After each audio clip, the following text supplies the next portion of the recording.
اسرائیل نے غزہ کی جانب رواں پرامن گلوبل سمود فلوٹیلا کو روکنے کے لیے اسپیشل بحری کمانڈوز کی خدمات حاصل کر لیں۔ قطری نشریاتی ادارے الجزیرہ کی رپورٹ کے مطابق اسرائیلی چینل 12 نے خبر نشر کی کہ ایسے عسکری منصوبے کی تفصیلات موصول ہوئی ہے جس کا مقصد گلوبل سمود فلوٹیلا کو سمندر میں روکنا ہے۔ خبر کے مطابق گلوبل سمود فلوٹیلا کو اسپیشل بحری یونٹ شات 13 کے کمانڈوز روکیں گے۔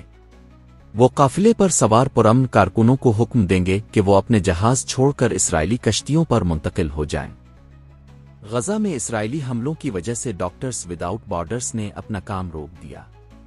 عرب میڈیا کے مطابق ڈاکٹروں کی تنظیم ڈاکٹرز وداؤٹ بارڈرز (MSF) نے ایک بیان میں کہا کہ زندگیوں کے لیے خطرات ناقابل قبول حد تک بڑھ گئے ہیں، اس لیے اپنی زندگیاں بچانے کی وجہ سے یہاں مزید خدمات انجام نہیں دے سکتے۔